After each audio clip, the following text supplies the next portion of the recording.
Bem-vindos a mais um episódio do Momento RPPS, o podcast feito especialmente para você dos RPPS pelo Brasil. Eu sou Ira Monte, especialista em investimentos do Banco do Brasil.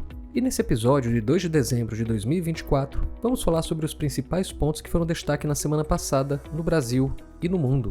Começando pelo cenário externo, com indicação do secretário do Tesouro americano, ata do FONC, dados da inflação e PIB.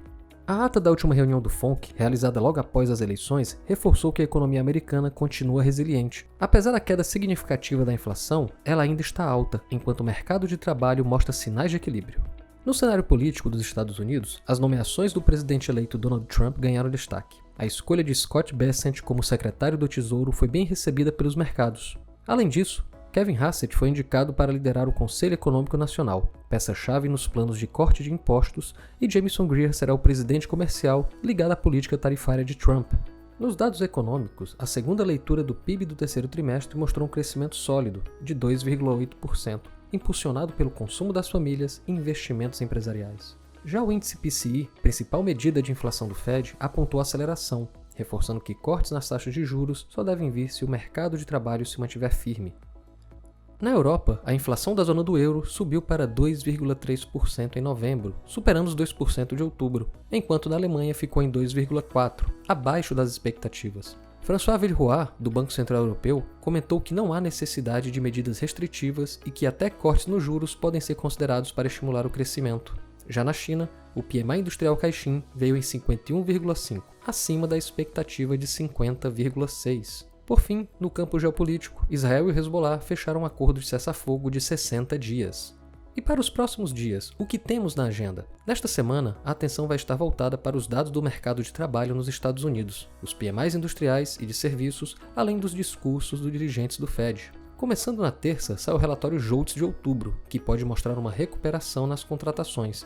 Na quarta, temos o relatório ADP e na sexta, o payroll de novembro. A expectativa da Bloomberg é de 200 mil novos empregos, com a taxa de desemprego subindo para 4,2% e os salários avançando 0,3%. Além disso, os mercados estarão atentos às falas dos dirigentes do Fed, especialmente Christopher Waller e Jerome Powell, que falam na quarta-feira. Na Europa, os destaques são os PMIs de novembro, o PIB do terceiro trimestre, vendas no varejo e o PPI de outubro. Os dados devem confirmar a fraqueza da economia europeia, reforçando as chances de cortes de juros nas próximas reuniões do Banco Central Europeu. Na China, o PMI de serviços sai na terça. A expectativa é de uma leve recuperação puxada pelos estímulos do governo. No mercado de petróleo, a OPEP+ se reúne para discutir se vai seguir com o aumento da produção previsto para janeiro. A maioria dos analistas acredita que isso pode ser adiado por conta da preocupação com a demanda global e um possível excesso de oferta em 2024.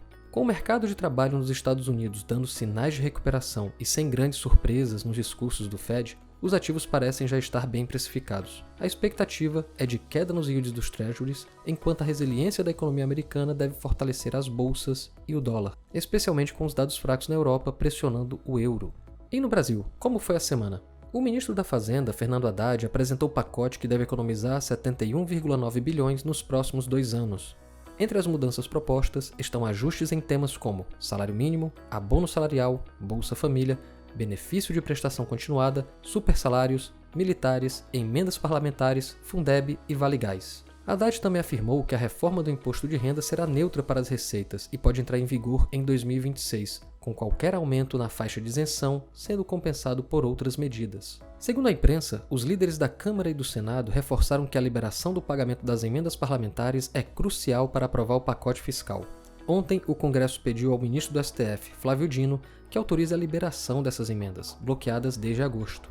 A votação do orçamento de 2024, que precisa ser concluída até o fim de dezembro, depende dessa liberação. O diretor de política monetária e futuro presidente do Banco Central, Gabriel Galípolo, repetiu a postura hawkish do BC, reafirmando o compromisso com a meta de inflação de 3%. Ele destacou o bom momento da economia, com crescimento acima do esperado e desemprego baixo, o que, segundo ele, justifica a possibilidade de alta dos juros. Por fim, o ministro da Casa Civil, Rui Costa, disse que o presidente já escolheu os novos diretores do Banco Central e os nomes podem ser anunciados ao longo da semana. Em termos de indicadores, o IPCA 15 subiu 0,62%, com destaque para a alta dos grupos alimentação e bebidas, despesas pessoais e transportes.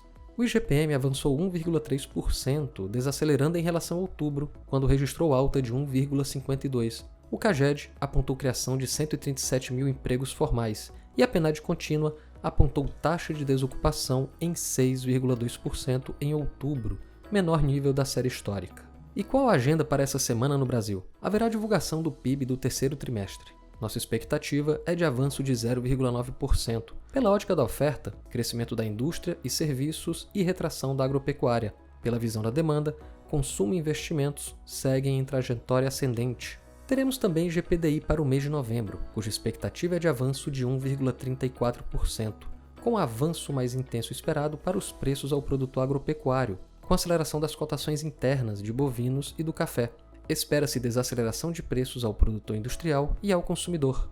A produção industrial referente ao mês de outubro, também a ser divulgada nessa semana, pode continuar sendo beneficiada pelo desempenho do mercado de trabalho. Com relação ao pacote fiscal, embora as medidas tenham sido detalhadas pela equipe econômica, os agentes de mercado atribuem incertezas persistentes em relação ao cenário das contas públicas nos próximos anos, o que torna o ambiente de negócios desafiador, alimentando um viés de instabilidade e cautela nos ativos domésticos. Diante desse contexto, a perspectiva permanece para a manutenção da taxa de câmbio bastante depreciada, juros futuros em níveis elevados e renda variável deprimida. No entanto, salientamos que após sessões de fortes pressões sobre os ativos locais, os investidores podem tentar aparar excessos ao longo da semana. E como tudo isso impactou na nossa busca pela meta atuarial?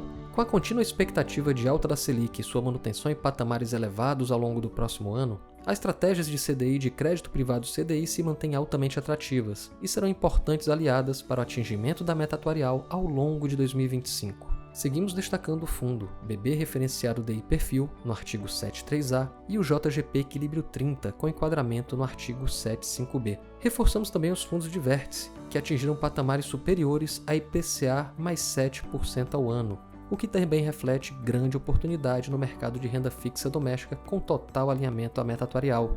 Voltamos a reforçar também o potencial das bolsas internacionais, com ênfase para as bolsas americanas. Explorando essas estratégias, fundos como BB Ações Bolsa Americana, BB Ações Bolsas Globais Ativo e o BB Ações Tecnologia BDR possuem potencial para boa performance.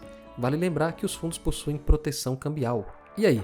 Ficou interessado nas alternativas que falamos? Então não deixe de agendar uma reunião com a nossa assessoria e assim ter uma análise personalizada para ajudá-los na gestão dos seus recursos. Foi um prazer ter a sua audiência nesse episódio do Momento RPPS. Você tem sugestões de temas para conversarmos aqui? Manda pra gente, fale com o seu gerente de governo ou seu especialista em investimentos do BB. Então é isso, gente, até semana que vem, descomplicando o mundo RPPS. Até mais!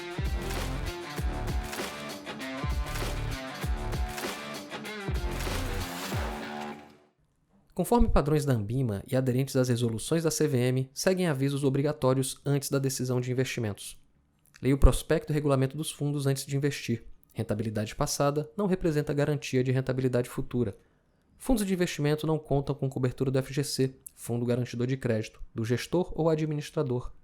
Para avaliação da performance de um fundo de investimento, é recomendável análise de no mínimo 12 meses.